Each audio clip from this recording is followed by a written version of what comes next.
Hello everyone, I'm the Enforcer, and welcome to the breaking news. Please make sure to like, comment, and subscribe, and support us on Patreon, a link in the description below. Today, Israel and Palestine have officially gone to war, and the Israelis are now going to be fighting the Hamas militants inside the Gaza Strip after Hamas began an invasion of Israel overnight. Before I move into this news, however, I do have to give a disclaimer. The topic of Palestine and Israel is an incredibly divisive one in the modern world, and we do understand that here on this channel. As the Enforcer channel, we have remained dedicated to trying to keep politically neutral on every single topic or to completely avoid politics altogether, especially politics that may pit the left wing against the right wing against the left wing, and so on.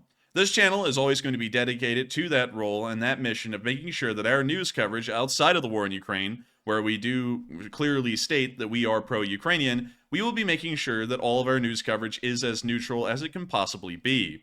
Of course, however, we cannot deny facts as well. We will not be looking at the entire situation of the history of Israel and their relationships with Palestine, or the history of Palestine and their relationships with Israel. We'll only be talking about the facts and information that we have had presented to us over the past 18 hours since the armed invasion by the Hamas militants began in the area of the Gaza Strip. So with that out of the way, I hope y'all do understand that we will be making this news coverage as neutral as possible and only stating facts and not trying to skew towards one side or the other. It is the news. It is the story of what's happening in the area and what is going on. 18 hours ago, Gaza militants began to cross the border around the area of the town of Mefalsim near Amin and also Sterdot, if I'm pronouncing that correctly. These militants first were preceded by a large unguided rocket barrage fired from the territory of the Gaza Strip. We can see one of these rocket barrages right here in this clip. Hundreds of rockets were fired, and from what we understand, the Iron Dome was not successful in shooting down most of these unguided rockets. Most of them would land and hit their targets all the way as far north as Tel Aviv. These rockets ended up causing a significant amount of deaths in the civilian population. 22 Israelis were killed in that first rocket barrage, along with hundreds additional being wounded. We can never make a side in the story, but one thing I can say is that deaths of civilians on either side is absolutely detestable and is, of course, a war crime, and something that should be looked down upon by every country in the world. Regardless of whether people agree with Israel or Palestine, I think everyone can largely agree that the deaths of innocent civilians in both sides is completely uncalled for by either party.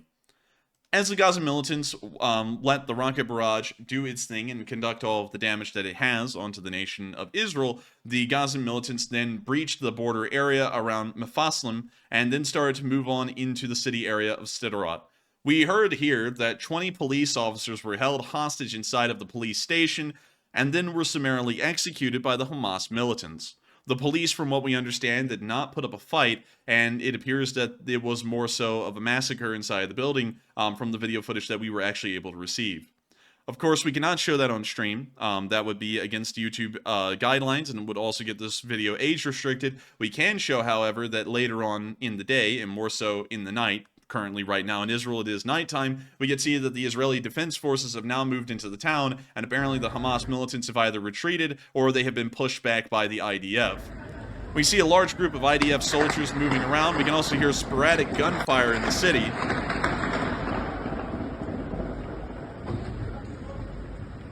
And we can now see the IDF moving on into this apartment complex or shopping center.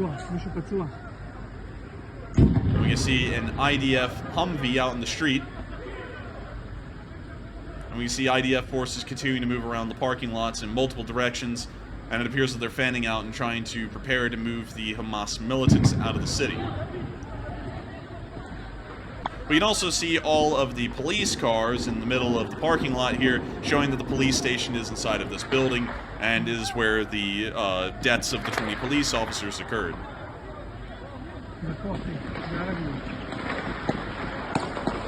We hear sporadic gunfighting once more inside of the clip, and that's the end of the video, but giving us a very good look, at least our best look right now, into what's happening happening inside of the town of Sderot.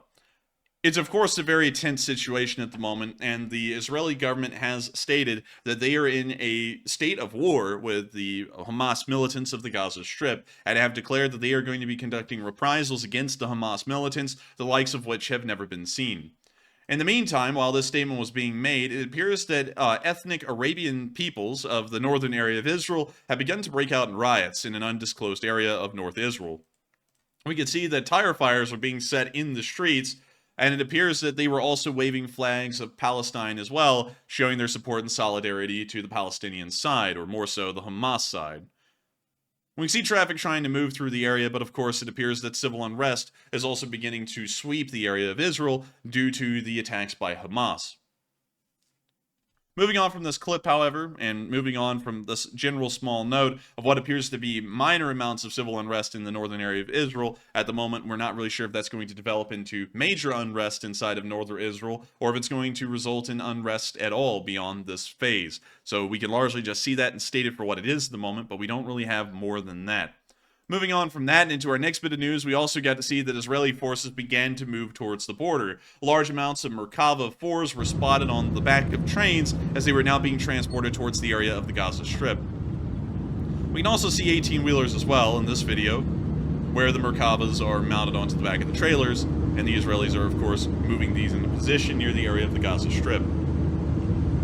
We've also heard something very interesting and seen something quite interesting in that Hamas militants have apparently learned from the war in Ukraine that drone warfare is very effective against modern main battle tanks, and we have seen that 1 or 2 Merkava Mark IVs have been destroyed around the area of the border of the Gaza Strip from drone activity being conducted by Hamas militants. Mounting RPG-7 warheads underslung from the drone, they are dropping them directly onto the roofs of the Merkavas, and it appears to, of course, puncture the paper-thin armor on the roof with relative ease, sending the vehicles into ammo detonations and engine fires. We have so far not seen crews abandoning these tanks, but of course, we'll be trying to keep up to date on that news as best as possible and see if the Hamas militants are starting to inflict a larger armor casualties onto Israeli forces. Drone warfare may have truly changed the face of tank warfare for the rest of history, and we may see that a massive doctrinal shift from what's being learned around the world right now might start to heavily armor the roofs of tanks, considering that this now appears to be the next major risk to tanks in the field. Moving on to our next clip, we also got to see Hamas militants flying in on paragliders earlier on in the day. This was also something that I have to note was happening at the same time that the border wall was breached. There were some Hamas militants using paragliders to fly over the border and land in the area of these fields. And we can see large amounts of them almost flying in attack lanes, which is a very interesting occurrence here and showing that these Hamas militants may be well organized with the paraglider force. This may be the Hamas equivalent of an airborne assault unit, and this would be the first time we've really ever seen something like this as well. Now you see that the aircraft continue, well more so the paragliders, continue to fly around the fields as they are, of course, passing over the area of the Gaza Strip border and on into Israel. Moving on from that clip and on into our next one, we've also finally gotten reports that the Israeli Defense Forces have now begun to conduct that reprisal that was stated by the Israeli government, and they are now entering the Gaza Strip from the north. Moving on over quickly to Google Maps and down into the area of Israel, we can see that this northern part of the Gaza Strip is a fairly open area, at least for about the first half mile. It's almost nothing but smaller fields, and it appears that it would be conducive somewhat to tank warfare. Of course, as you enter the rest of the Gaza Strip and finally make it towards the city of Gaza itself, the situation for armor is going to become a lot more difficult. And it's also going to become a lot more difficult for the Israeli Defense Forces, as they are going to have to be fighting street by street, lane by lane, alley by alley, which is going to be very difficult to deal with, and the tanks will also be in a very tough position. Of course, Israeli doctrine largely revolves around this kind of fighting as far as counterterrorism goes. Most areas that counterterrorism activities are being conducted by the Israelis, they're usually inside of urban areas, and so we'll be seeing what their counterterrorism doctrine turns into now, especially considering that the Hamas militants appears to have refined their doctrines and have refined their abilities to be able to attack Merkavas with more ease than we have seen before.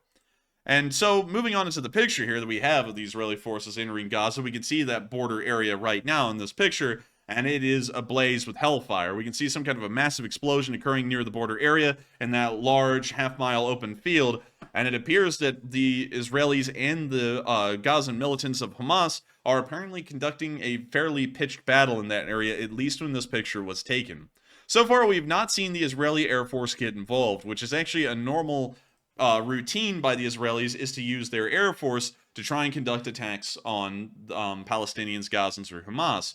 We have not seen that at the moment so far. It appears to entirely be relocated to ground activity at the moment. We may see that the Israeli Air Force gets involved later on in the next coming days, considering that this will most likely last for weeks, if not months. Of course, it is a fairly interesting and fairly concerning situation, and some people have actually insinuated that this is a continuation of further troubles and issues of some of the larger countries in the world, for example, China, Russia, and the United States. At the moment, we really don't have enough information to confirm whether there is outside groups at play. Hamas has largely been funded by outside groups before, so it wouldn't entirely be out of the question that there may be some external pressures that have influenced the current conflict that we've seen that has broken out within the past few hours. There may also be the fact that the Israeli government may have conduced this situation in the area, trying to come up with the best words for this. We're not entirely sure. The situation is actually quite gray at the moment, and luckily we don't have to take a side. We are just reporting the stories in the news as we are getting it right now from inside of Israel. But of course, I do also understand that as the Enforcer channel, we actually have multiple viewers from Israel as well as Palestine. And it makes it somewhat interesting to have people who are watching from every single region inside of Israel right now, as well as Palestine, and are probably watching this channel. And I hope that our reporting was neutral enough that we are able to just report the story as it has been seen right now and what's been going on in between Israel and Palestine. Of course, if y'all have enjoyed this short breaking news summary of what's been going on in Israel after the war has been declared, please make sure to like, comment, and subscribe. We don't know how often we will be able to make videos and updates on this current situation. We do not know how that's going to work with our Ukraine war news as well, considering that we are, of course, still making Ukraine war news.